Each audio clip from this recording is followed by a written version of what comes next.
Compañeros, sean bienvenidos esta mañana de día 13 de marzo del 2021. Es un gusto estar otra vez con ustedes para platicar sobre estos asuntos del derecho internacional público. Yo les había pedido que estuvieran pendientes de los acontecimientos en las noticias. La semana pasada estuvimos hablando del reconocimiento, sobre todo de los gobiernos. Los estados no hay tanto problema, sino de quién lleva las riendas de un gobierno. Ayer en la tarde se dio una noticia trascendental en Sudamérica. A ver si estuvieron atentos. ¿Qué fue lo que pasó? ¿Qué pasó en Sudamérica? Espero que hayan estado en el Twitter, porque yo soy un peleonero de Twitter. ¿Qué pasó? A ver, Bautista Massa. Sí, bueno, yo escuché las noticias que detuvieron a la expresidenta de Bolivia, la que se Exacto. llama Yanine Áñez, Ajá. por el caso del golpe de Estado cuando estaba Evo Morales. Exactamente. Fíjense bien cómo fue este asunto, porque cuando vino el golpe de Estado, que incluso hasta Bernie Sanders lo reconoció cuando lo entrevistaba este señor Ramos, y Bernie Sanders le dijo cuando participó el ejército, it's a coup, así le dijo, es un golpe.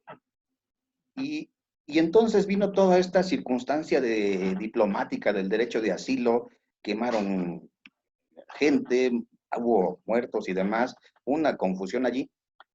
Y entonces en medio de todo eso, pues hay un gobierno de facto. Y hubo parte de la derecha mexicana que, como otros tantos, decían, por favor, hay que reconocerla, sí reconocerla, pues, porque les caía gordo Evo. Pero eso no es cosa de que nos caiga bien o no a nosotros. Acuérdense que nuestra Constitución nos da ciertos principios que rigen la materia, la doctrina Estrada. No estamos nosotros para reconocer o para desconocer gobiernos. Pero ellos ya se arreglaron. Y entonces ahorita está enfrentando esta señora, pues un proceso legal por todo lo que pasó en esos días. Y es muy lamentable las fotos que estuve viendo hoy en la mañanita, de cómo entró. Incluso era curioso porque entraban con la Biblia en la mano, unas Biblias enormes, y se hacían oraciones ahí en el Congreso, todos con sus manos levantadas como si estuvieran, muy respetable en alguna iglesia, que les gusta eso, pero eso no es, eso es del siglo XIX. Imagínate que tuvieras a los congresistas mexicanos haciendo actos religiosos en el Congreso, pues nos los comemos vivos los juaristas, ¿no? Eso no se puede. El chiste es que ese reconocimiento, ¿no? Tenemos este asunto, cómo reconocerlo, cuándo no reconocer. Por tanto, el gobierno mexicano no se metió, nada más dijo, pues hay que sacar a Evo, de verdad, lo iban, si no lo sacaban, peligraba su integridad física, quién sabe si otra cosa hasta su vida. El asunto es que ahora ya se resolvió, tienen los problemas. La OEA se vio muy mal, y eso lo vamos a platicar en capítulos siguientes, porque la OEA tuvo que ver allí. Luis Almagro metió su cuchara, lo que no hace cuando en Estados Unidos. Porque es bien interesante. La OEA sí va de observador a todas las elecciones en América, pero cuando son en Estados Unidos no. Ahí nada más se limita a estar ahí desde fuera. Ahí no se mete. Incluso la legislación electoral en Estados Unidos no permite los observadores electorales. Solo en 5 o 6 estados. En los demás, como no hay un instituto electoral federal, cada estado tiene su instituto electoral o su organismo electoral. Y entonces, bueno, no permiten los observadores electorales. Perfecto, ya estamos completos. Muy bien, compañeros. Aparte de este breviario cultural que estamos viendo, ahora sí vamos a ver nuestra clase de hoy. ¿Cómo se intitula? A ver, ¿quién me quiere recordar cómo se intitula esta clase o esta unidad? ¿Cómo se intitula? Clasificación de la norma jurídica internacional. Perfectísimo, gracias, Pineda. Sí, es la clasificación de la norma jurídica internacional. Y tengo preparada una cosita para ustedes aquí. Estuve pensando que esto sí merecía hacer pues una precisa, algo que fuera más didáctico, porque sí está larguito los conceptos. No estoy en compartir pantalla. Vamos a recordar, queridos compañeros, primero que nada, que no existe una instancia en este mundo, ¿sí?, central que legisle a nivel universal y que vaya a dar continuidad para la comunidad internacional. No existe una instancia así, como tal. Tampoco existe una jurisdicción general que vincule o que conozca de todas las controversias suscitadas. Hay porque acuérdense que en materia nacional, pues sí hay orden jerárquico, pero en materia internacional es horizontal, es de cooperación. Y tampoco existe una instancia coactiva que imponga efectivamente y homogéneamente pues sanciones a otras, en algo en el derecho internacional. Aunque a veces sí hay organizaciones que pueden imponer su voluntad y luego lo estaremos viendo. ¿Sí se ve el cuadro que estamos viendo aquí? Perfecto. Bueno, vamos a admitir aquí a Rivera Romero. Las normas internacionales, bueno, pues son sencillitos, no nos metamos aquí. Tienen su espacio de vigencia, validez formal, en varios estados. Esta sería la distinción, que tienen vigencia en varios estados. Y por estado nos vamos a referir a todos esos países o pequeñas comunidades que están reconocidas por el derecho internacional, ya sea a través de pactos internacionales de derechos, convenciones, cartas, tratados, todos son un sinónimo de lo que pueden ser los tratados. Bien, sigamos a la siguiente. Y vamos a ver sus clasificaciones, porque esa es la idea de la clase, ¿no? Ver la clasificación y básicamente, bueno, pues esto de las normas jurídicas desde el punto de vista de su fuente. Acuérdense a veces que, por ejemplo, la ley no es exactamente la fuente, sino el proceso legislativo, lo que va a ser la fuente original. Y entonces pueden ser formulados por órganos especiales, el Poder Legislativo, por eso me refiero, no es la ley, sino el proceso legislativo. La iniciativa, la discusión, la aprobación, su publicación, todo eso. Y entonces, bueno, esto nos va a dar cierta, y también las que están, las normas reiteradas en cuanto a las que son derivadas de los tribunales. Ciertos tribunales, acuérdense, esto puede decir la jurisprudencia también. Hay otras que son a los creados por órganos especiales. A través de un proceso regulado formalmente, se da nombre de leyes o normas de derecho escrito. El nuestro es un derecho románico-germánico, así como lo digo, el proceso legislativo. Y los que derivan de la costumbre, eso es el derecho consuetudinario, que eso le gusta a los ingleses, a los estadounidenses, los canadienses, ciertos países europeos. Y entonces, bueno, ellos a final de cuentas, a través de esas sentencias o esos precedentes legislativos, van a ir creando normas y también pueden tener su propia jurisprudencia. El derecho consuetudinario tuvo un choque muy fuerte con el derecho romano-germánico, pues cuando cayó Roma. Imagínense las comunidades romanas o que vivían dentro del imperio, pues vivían muy bien con su derecho romano, llegan los bárbaros del norte, traen su derecho, y al principio vivía cada quien con su derecho, unos con su derecho consuetudinario a través de sus costumbres y sus normas, y otros con el derecho escrito. Nada más que empezó a haber una especie así como de que, mira, esa romana está guapa y ese bárbaro pues no está tan mal, y empezaron a tener ciertos intercambios culturales, y después ya vinieron otras consideraciones de carácter social y cultural. Bueno, ahora bien, vamos a tener también las clasificaciones de normas jurídicas desde el punto de vista de su ámbito espacial de validez. Y esto es básicamente, vamos a verlo así, como la pirámide de Kelsen, ¿se acuerdan? Y les quiero comentar, cuando yo era joven estudiante, había unos jóvenes mayores que nosotros, ¿saben qué nos hacían en el primer semestre? Iban por nosotros a los salones y nos decían, jóvenes, compañeros, venimos para que conozcan las pirámides de Kelsen. Y nos sacaban del salón. Y nosotros bien ingenuos íbamos con ellos ahí por las islas y nos llevaban a conocer las pirámides de Kelsen. Yo esperaba una pirámide así, no tenía ni idea, pero nos jugaban la broma. Y entonces así eran las novatadas, eran sencillas y bonitas. Bueno, y vamos a tener, esto es básicamente casi procesal, el espacial, el temporal, el material y el personal. El ámbito espacial, bueno, pues es la porción de espacio en que el precepto se aplica, es decir, la jurisdicción del juez. Todos los jueces tienen una jurisdicción, que es el límite de qué? De su competencia, de su territorio. Todos los jueces tienen una jurisdicción. No puede haber un juez sin jurisdicción en el sentido territorial, donde es aplicable la porción de espacio.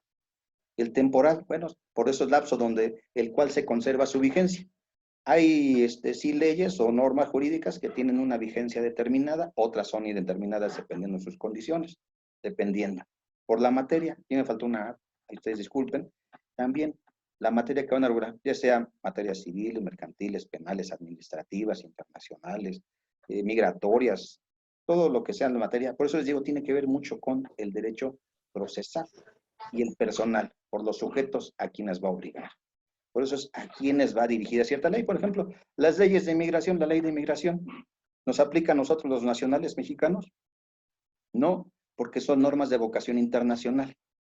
Y estas normas de vocación internacional pues son hechas específicamente para los extranjeros que viven en México o que están de paso o que viven. Por eso depende la ley de a quienes obliga. En cambio, por ejemplo, la ley de nacionalidad y escudo que nos obliga al saludo a la bandera y a todo eso, ¿obliga a un extranjero a que salude y cante nuestro himno nacional?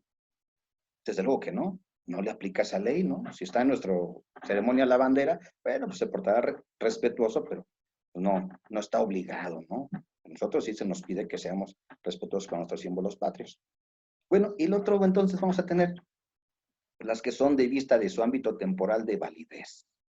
Como decíamos un ratito, pueden ser de vigencia determinada o indeterminada. ¿A qué nos referimos? Un espacio de tiempo, o un espacio indeterminado, o incluso porque en algún momento se quiera decir que quedan abrogadas por alguna circunstancia o una nueva ley. Y entonces, para definir las primeras como aquellas cuyo ámbito temporal de validez se encuentra establecido de antemano. Hay leyes que tienen una vigencia determinada. Pueden ser, a lo mejor algunas están por allí, la mayoría son indeterminadas. ¿Por qué? No se fija un tiempo desde su principio. Entra una ley y se espera que pueda durar mucho tiempo y cuando llegue una nueva, que la pueda abrogar o derogar, se irá. Por ejemplo, el año pasado entraron en vigor ciertas leyes. Como les digo, soy abogado de empresas que se dedican a las normas oficiales mexicanas.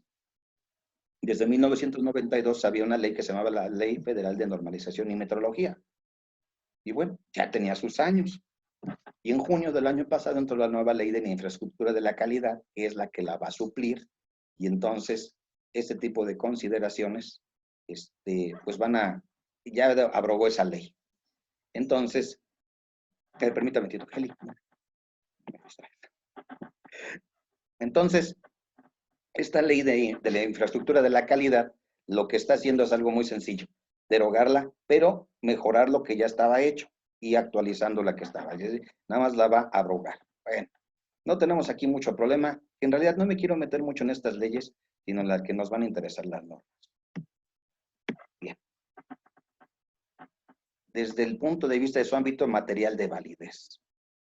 Bueno, pueden salir de acuerdo a la materia que regulan, ya lo vimos ahorita. Y esta clasificación tiene su fundamento en la división del derecho objetivo. Y básicamente eso lo vemos incluso en derecho internacional privado, cuando vemos la sistemática jurídica. La ciencia del derecho, se le llama también la jurisprudencia técnica, tiene una cosa que se llama la sistemática jurídica, que es el ordenar de manera ordenada y coherente el derecho en tiempo y espacio y dependiendo de las circunstancias. Es algo muy sencillo, la sistemática jurídica. ¿Cómo lo vamos a ordenar? Las dos grandes ramas del derecho, ¿cuáles son? La civil, ¿y cuál más? No, perdón, el público y el privado, me estoy yendo a otra. El público y el privado. Pero en el público, pues vamos a tener siempre el constitucional, el administrativo, el penal, el procesal, el internacional. Y en lo que es el privado, el civil y el mercantil. Estos dos derechos son importantes. A final de cuentas, son las dos grandes ramas del derecho. Vamos a tener una tercera, que va a ser lo que es el derecho del trabajo y el derecho agrario. Es un derecho de protección de minorías o de grupos que son susceptibles de ser protegidos. Es un derecho social. Acuérdense que nuestra Constitución fue la primera constitución en el mundo que reconoció los derechos sociales y se sigue pidiendo que se reconozca dentro de una Constitución.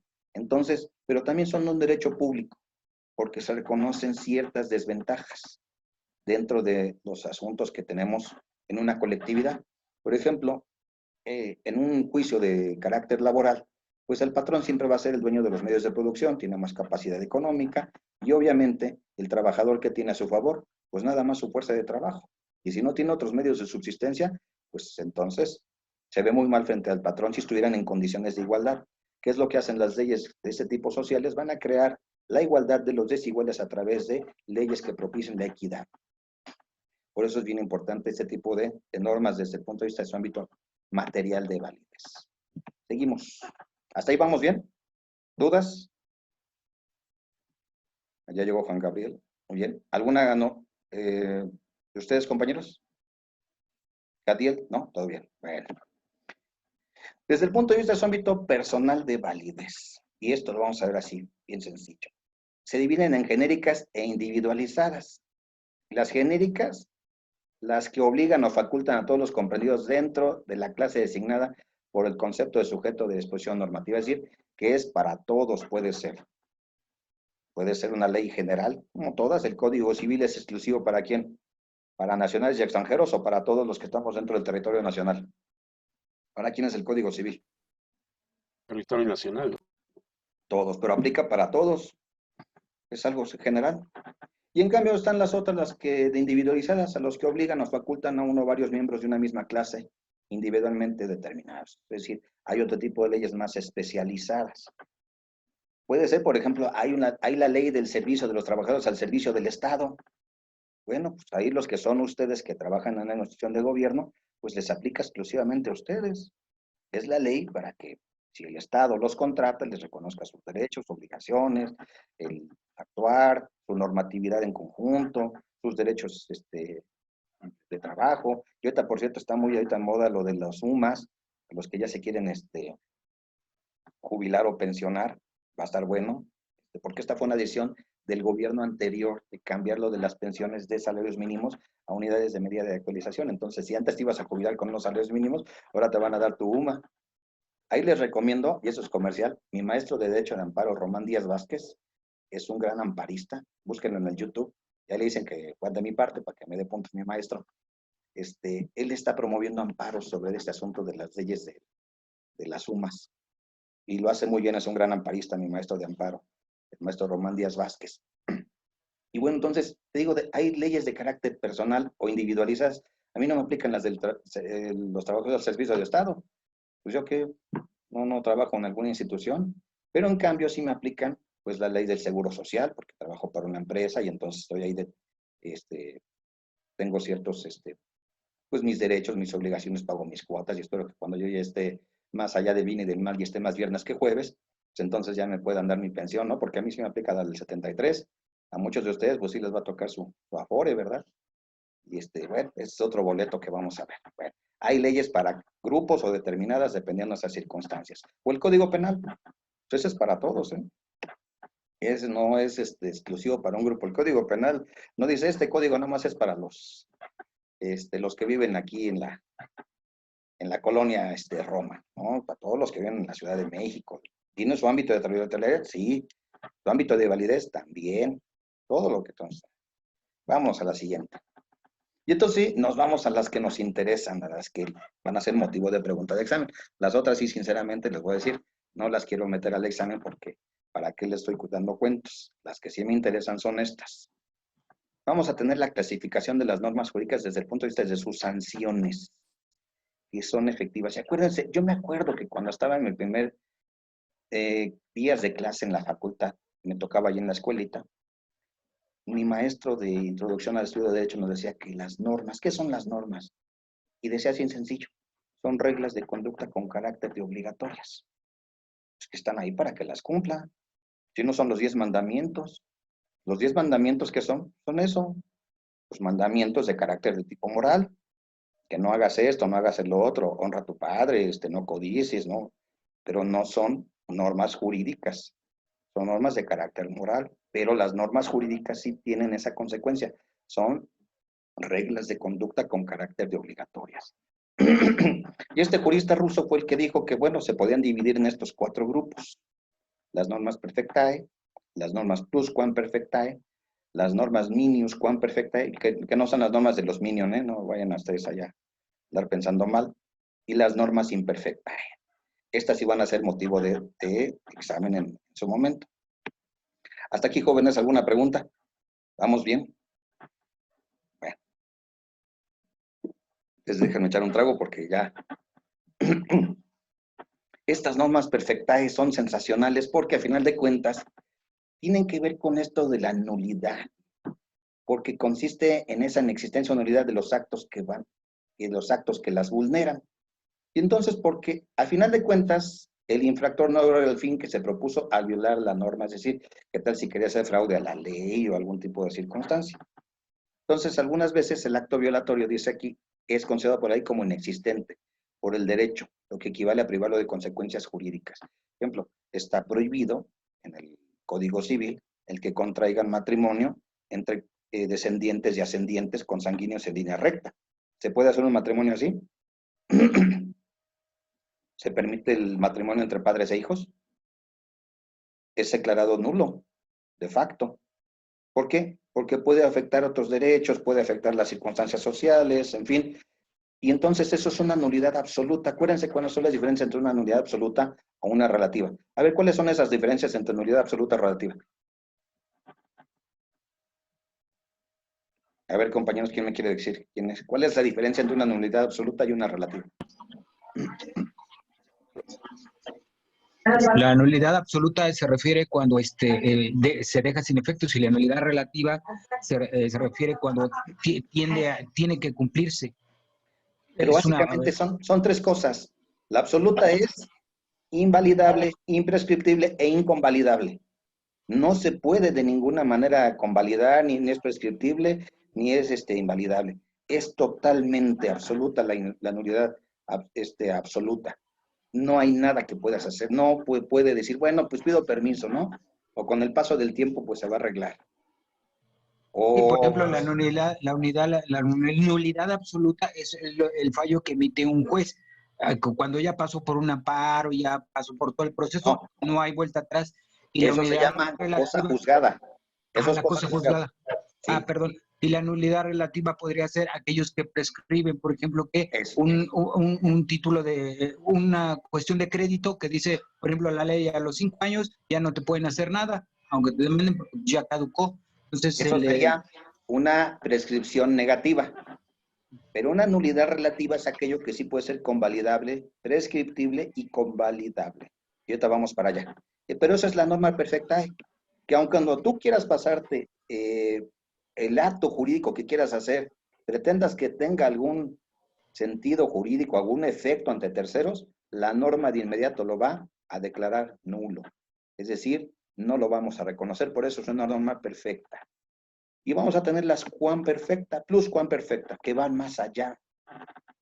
Y estas de las normas jurídicas no siempre tienden al restablecimiento de las cosas al estado que guardaban antes del entuerto o del problema, como va a ocurrir con un delito, el ultraje a la bandera, el homicidio, pues no puedes retrotraer sus efectos. Un homicidio, ¿cómo retrae sus efectos? No se puede. Pero en esta hipótesis, sí, vamos a imponer al infractor un castigo. Además, una reparación monetaria, pecuniaria. Y entonces, esto los romanos lo denominaban pluscuamperfecta porque no es posible restablecer las cosas como antes de la comisión del agravio. Por eso va a pedir un castigo de la reparación. Les comentaba, no sé si ustedes les comenté el caso de la niña que subió al Walmart que está ahí enfrente de la universidad, saliendo por donde está adelante la gasolinería. ¿Sí esto los comenté a ustedes o fue a otro grupo? Bueno, se las comento. En el 2007 u 2008, va con su familia, esta niña con su papá y su mamá, suben al primer piso del Walmart a ver los juguetes, era temporada de Navidad. Y estando ya es por salir en la escalera eléctrica, el cepillo de la escalera eléctrica, el peine, perdón, este peine de dientes que tienen las escaleras eléctricas, prensa el zapato tenis de la niña, 4 años. Se lo va a llevar el zapato, y el papá trata de jalar a su hija, sí le causa una lesión terriblemente en la planta del pie, lo que le va a ocasionar lesiones terribles. Tuvo que ir al hospital, hubo denuncias penales, después fuimos a una demanda civil por daño pues a la niña, daño moral, una responsabilidad civil objetiva, basados en el 1916 del Código Civil, y entonces pedimos una reparación pecuniaria para la niña. Ese juicio nos fuimos contra Walmart de México, nos llevó casi 4 años. Al final lo logramos, amparos tras amparos. Es más, ahí sí me tuve que ir al derecho consuetudinario, porque en algún momento tuve que estudiar sentencias de lo que fue responsabilidad civil. Estudié el caso de Marta Sagún contra Proceso, cuando Proceso publicó lo de su divorcio con su primer marido. Y entonces Marta Sagún se fue contra Proceso porque le causaba un daño moral que dijeran que pues el señor Vibriesca y todo lo demás, me fui a sentar. Y también uno muy famoso de Sasha Montenegro contra Isabel Arvide. Isabel Arvide, una periodista, publicó en su periódico que Sasha Montenegro era una encueratriz. Bueno, los que tengan edad se podrán acordar, los más chavitos que vean los Teletubbies, ¿no? Sasha Montenegro era el ícono de nuestros padres y nuestros abuelos, ¿verdad? Ya Luis dijo que sí. Y Sasha se enojó y la demanda. Pues sí le va a ganar. Y entonces me fui a esas sentencias. Tuve que estudiar y hacer comparativos y decir, oiga, pues en esta sentencia dijeron esto y en esta también, pues lo de mi niña, pues lo de mi clienta, pues debe ser. Al final ganamos, aun cuando hubo una sentencia bien simpática. Se las cuento rápido. Decía una sentencia, es evidente que la niña, la menor, la actora, tiene una afectación en su persona, en su espíritu, en su condición, porque tiene una cicatriz queloide, como si fuera una liga quemada, le quedó la planta del pie. Pero no hay manera de demostrar la capacidad económica de la demandada. Y tú te quedabas, ¿cómo no va a tener capacidad económica la demandada si era nueva Walmart de México? O sea, y tuvieras otro amparo y otros recursos. Lo bueno es que sí, en nuestro caso, yo sí puedo decir, encontramos buenos jueces y hubo justicia y al final le pagaron a la niña. No era posible retrotraer las cosas, pero entonces que sí, bueno, pues tener un castigo y una reparación pecuniaria. Por eso es pluscuamperfecta. Les voy a contar otros casos, pero nos llevaríamos aquí. Eso es lo bueno de ser litigante, te metes en todas estas cloacas. Bueno, ¿preguntas hasta aquí? Eso sí, mi socia y yo cobramos muy bien. La maestra María de la Luz, ella da procesal da procesal en el escolarizado. Ahí sí la buscan. Las María de la niñas, Luz Quesada, ¿verdad? ¿mandé? María de la Luz Quesada. Esa, ¿la conoces? Sí, es muy buena profesora. Es mi socia y con ella llevé ese juicio. Es la maestra María de Luz Hernández Quesada. Y también le gusta la política, pero qué bueno que la tienes ahí de maestra, mi socia. Bueno. Un tercer grupo de normas está integrado por aquellas cuya violación no impide que el acto violatorio produzca sus efectos jurídicos, pero hace el sujeto acreedor a un castigo. Bueno, y entonces aquí nos va a dar el ejemplo del 159 del Código Civil de la Ciudad de México, ¿no? Un tutor no puede contraer matrimonio con la persona que ha estado o está bajo su guarda, a no ser que tenga dispensa. Un permiso, ¿no? Lo que no se concederá la que no se concederá por el presidente municipal respectivo, sino cuando hayan sido aprobadas las cuentas de la tutela. Es decir, aquí hay un conflicto de intereses entre un tutor y su tutelada, pero pues se enamoran y dicen, bueno, pues me caso contigo. Esto se da mucho en el siglo XIX y a principios del XX. Ahorita ya no es tanto. Entonces es una reminiscencia de esos años, de esas lógicas. Entonces sí, y viene una nulidad de ese matrimonio porque había una prohibición expresa. Pero aquí en el caso contrario de la nulidad absoluta, es una nulidad relativa, porque sí se puede convalidar o puede ser salvada. En este caso, ¿sí? La violación de este precepto no es una causa de nulidad del matrimonio, según interfiere de la disposición contenida en el siguiente artículo, 160. Si el matrimonio se celebra en contravención de lo dispuesto en el artículo anterior, el juez nombrará inmediatamente un tutor interino, es decir, será removido para que ya no tenga el tutor un conflicto de interés, y entonces que los administradores obtienen la dispensa. Es decir, eso es una nulidad de carácter relativo. ¿Fue convalidable? Sí. ¿Cuál era el problema? Ese tutor, quítalo de ser tutor, pone uno nuevo y demás. Hay un consejo de tutelas en la Ciudad de México incluso.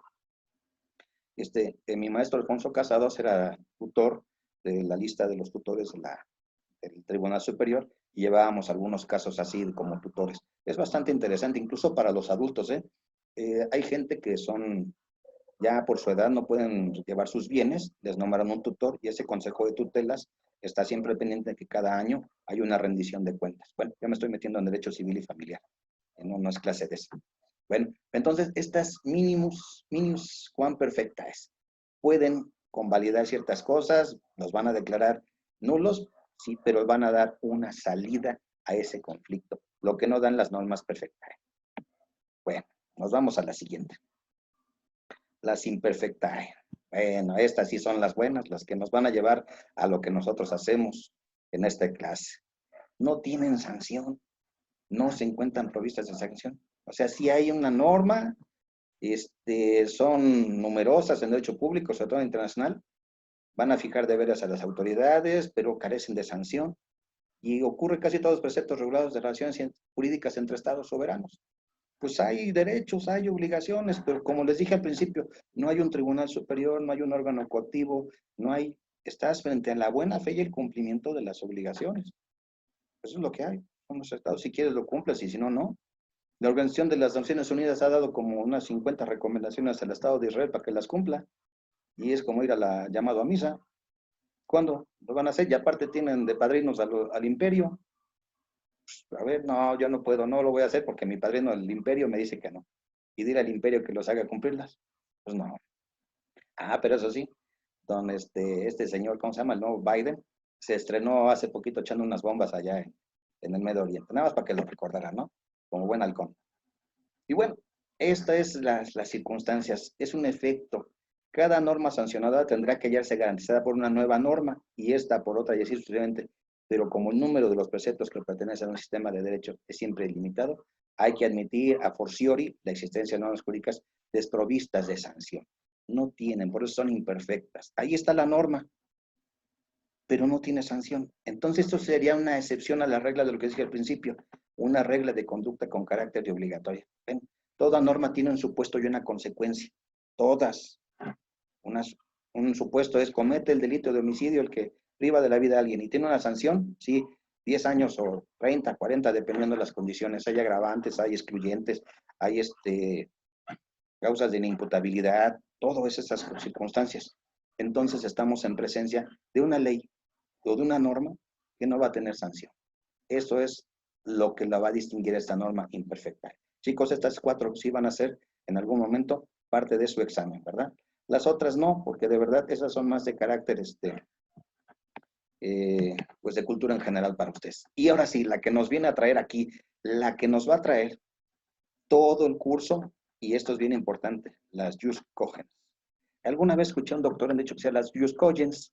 Bueno, pues también era su manera de decirlo, las jus cogens o las jus cogens. Que yo cuando, y sigo buscándole, ¿qué cogens? O no sé, el derecho de gentes, pero bueno, es un concepto muy, muy importante. Y esto tiene que ver con el derecho internacional de las comunidades.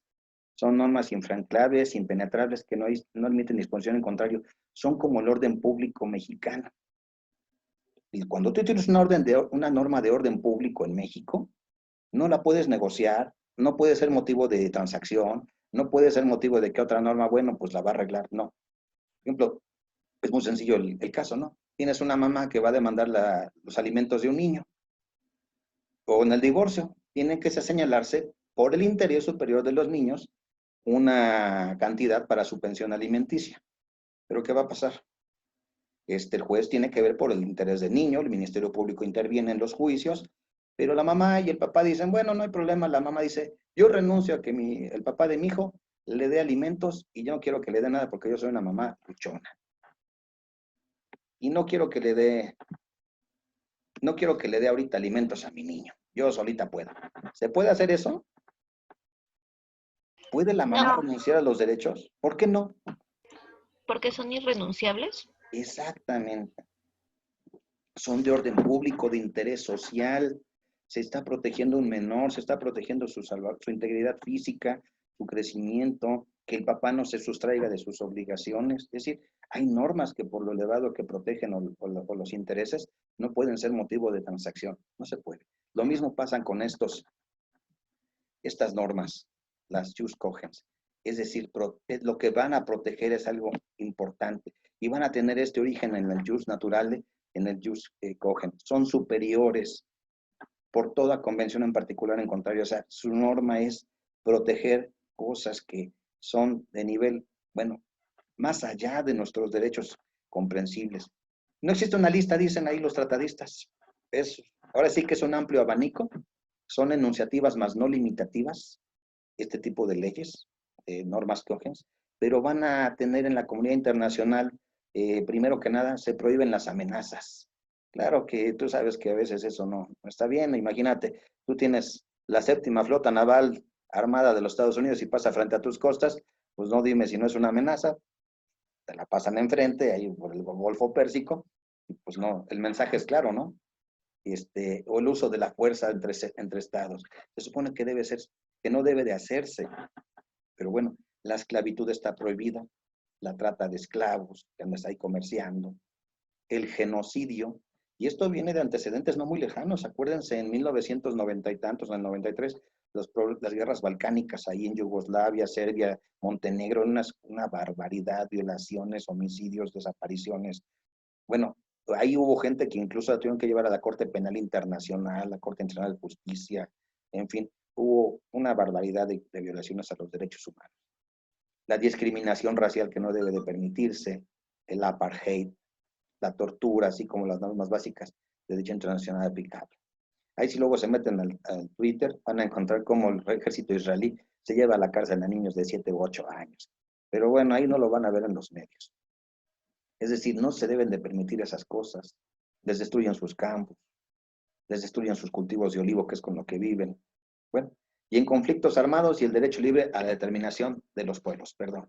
Entonces, este tipo puede abarcar mucho más ámbitos puede abarcar las normas jus cogens. Sí pueden abarcarlas, mucho más. Pero básicamente es esto, están protegiendo la vida, la dignidad de las personas, el que el hombre tenga derecho a la felicidad, porque a final de cuentas de eso se trata, de no ser víctima de trata, de no ser esclavizado, de vivir sin miedos, que todos queremos vivir así, ¿verdad? Entonces imagínate, el apartheid, que es terrible, y les cuento una historia pequeñita así de apartheid aquí en la Ciudad de México en los años 60, le pasó a una tía abuela mía, vivían en la Condesa, pero en aquellos años había una clara división entre, ahí vivían muchos judíos, mexicanos normalitos, ¿no? Nada más que mi tía, pues era así muy güerita y de ojo azul, y mandaba a mis primas a la leche. Pues no les querían vender leche, porque decían que eran judías, nada más por ese chiste. Y un día las vi salir de la iglesia católica después de su primera comunión. Le dice, oye, hija, ven para acá, ¿qué pasó? ¿Sí son cristianas, son católicas? Sí. Dile a tu mamá que sí hay leche. Se imagínate, no le querían vender ni leche ni pan, porque pensaban que eran judías. Pasaba en la Ciudad de México en los años 60. ¿Qué culpa tenía mi tía, que era michoacana, venida de ahí de Marabatío, Michoacán, donde todos eran güeros y de ojo azul? Hay una comunidad amplia allá. Si vas para allá o a los Altos de Jalisco, pues vas a ver que hay un montón de güeros de ojo azul, ¿verdad? Y vinieron con estas cuando don Maximiliano y toda su banda. Bueno, entonces estas normas son importantes. ¿Y dónde van a tener su fundamento? Pregunta de examen. Convención de Viena. Profesor, una pregunta. Estas normas internacionales, yo comprendo que son pues el pilar de la base de los derechos humanos. Sí, claro. ¿No? ¿Hay algún tipo, la pregunta va enfocada hacia si hay algún tipo de organismo que no solo que las regule, sino que las haga prácticas fuera de las convenciones y que no queden meramente como por recomendaciones? Porque usted nos comentaba hace rato, bueno, sí, se hacen las recomendaciones, pero que estas obedezcan, pues una es letra muerta, ¿no?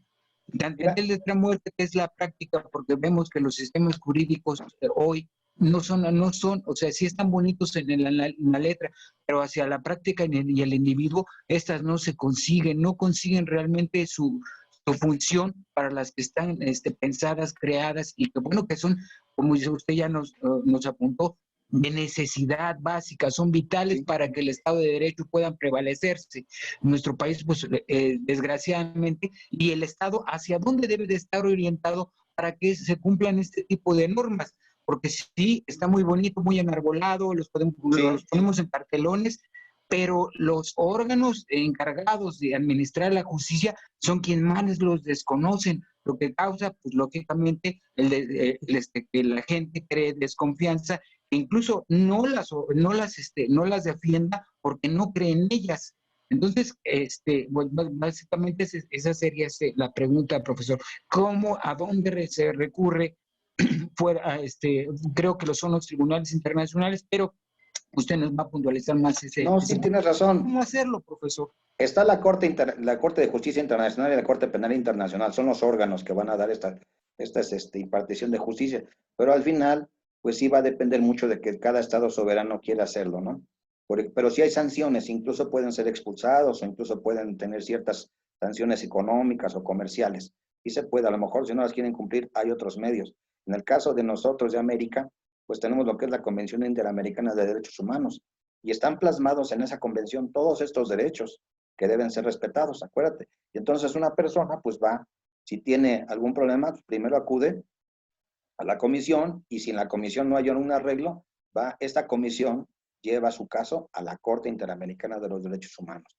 Y esta comisión puede dar directrices, sentencias, incluso jurisprudencia en ciertos casos. Al Estado mexicano le han dado varias sentencias en contra por la violación de derechos, ¿eh? El caso Rosendo Radilla es uno de ellos, el caso Avena, que si quieren búsquenlos o los vamos a estudiar de manera parcial la siguiente semana, pero sí hay órganos y competencias. No quisiéramos tener un órgano que fuera así que ejecutor, que hiciera posible las sanciones, pero no lo existe. Vivimos todavía en un mundo multipolar. Y Claro, otra, profesor. Ajá. mande.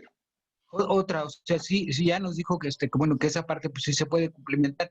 El problema, yo creo que aquí en México el problema de los derechos humanos es que es una ley a modo. Cuando llegan los derechos humanos como institución aquí al país, pues sabemos que fue bajo un presidencialismo que buscaba ante el mundo hacerle ver que sí, pues se podía meter justicia y que sí estaba abierto, pero que le ha servido a modo solamente en los dictámenes que se determinan que tengan seguimiento y los que deben de quedarse, de los que no debe saber nadie, ¿no? Ahí está Teal, ahí está, bueno, pues infinidad Mira, de ejemplos, ¿no? el caso sencillo, el caso de Ernestina, la señora anciana que violaron unos soldados ¿Sí? en Veracruz, la Comisión Nacional de Derechos Humanos ahí se vio muy mal. El que era el presidente era Soberanes y Felipe diciendo que no había sido y al final de veras ahí quedó muy mal la comisión. Ha habido otros casos muy buenos, otros, vamos, están. Pero bueno, esto es como la utopía. Y sí sabes que es la utopía, ¿no? Entonces ahí está en el horizonte, hay que ir tras de ella y a ver si un día la alcanzamos. Ojalá. Bueno, llegamos aquí. Gracias por esa pregunta, Sergio. La Convención de Viena, y nos va a dar bien importante todo lo que sean, es nulo todo tratado en el que el momento de su celebración esté en oposición con una norma imperativa de derecho internacional general, que son las jus cogens. Si hay un tratado que tiene algo que vaya en contra de las normas o las jus cogens, es nulo. Todo aquello que va en contra del derecho humano, de los derechos que van en favor de la humanidad. Entonces, esta es bien importante y vamos a ver algunas sus características, que nos da tiempo todavía. Son normas de derecho internacional, es decir, de carácter universal, obligan a todos.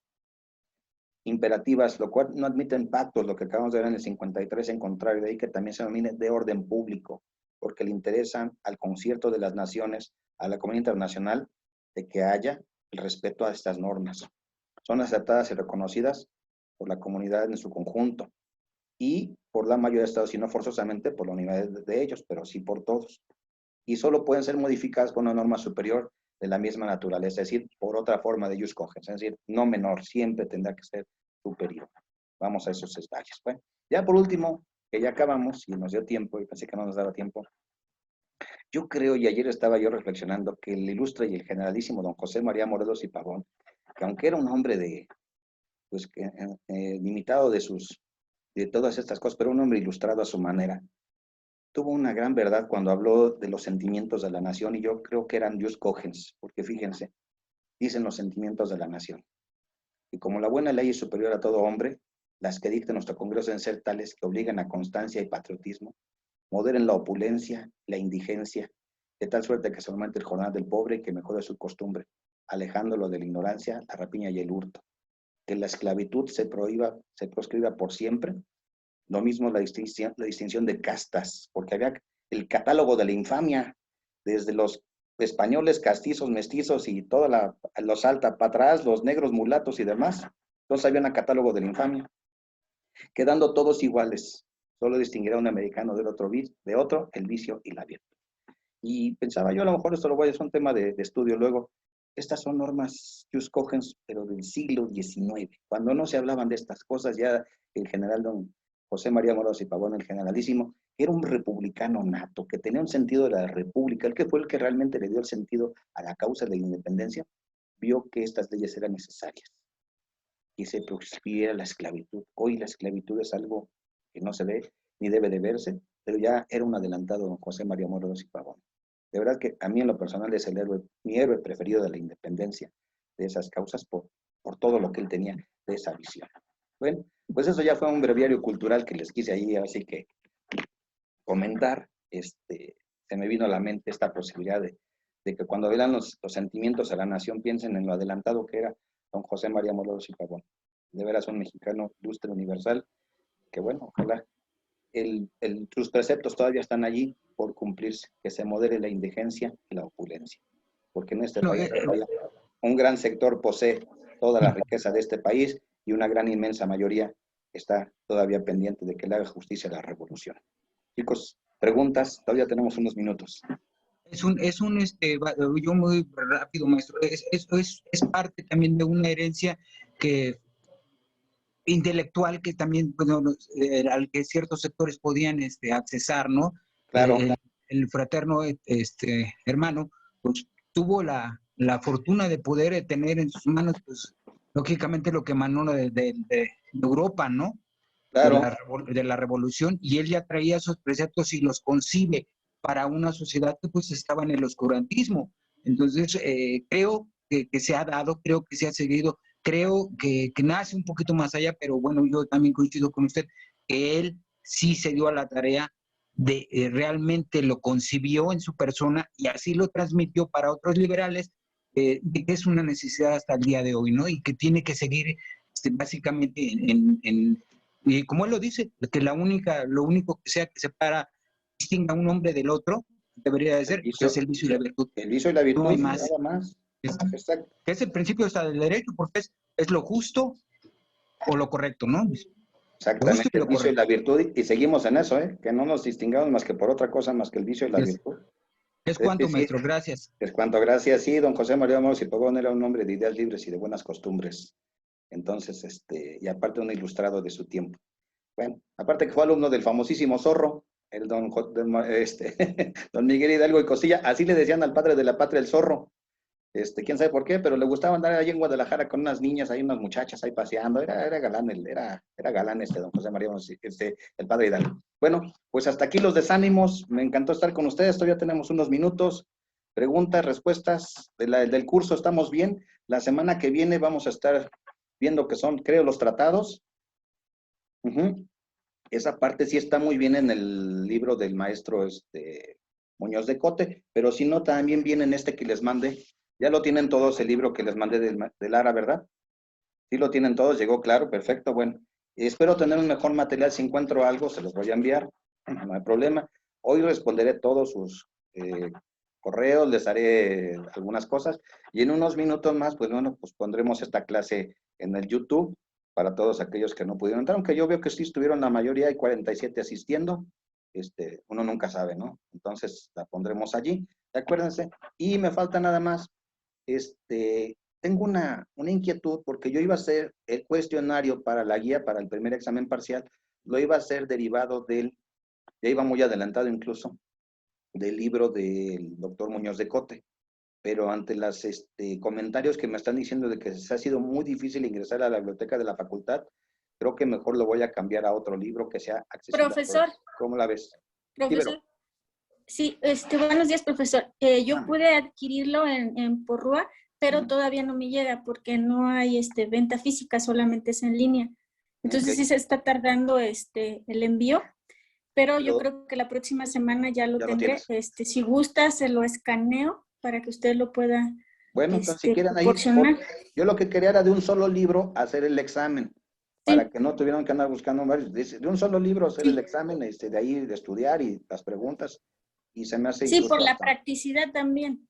De ahí sabes que voy a hacerlo y no lo encontramos. Entonces, si quieren, hacemos esa parte y agradecemos a veros si se puede. Sí, yo se lo envío, profesor. El libro que sí está, profesor, el que sí se encuentra en plataformas y en cualquier lado, es el de Introducción al Estudio del Derecho de García Maínez. Ese el que está de acceso para todos.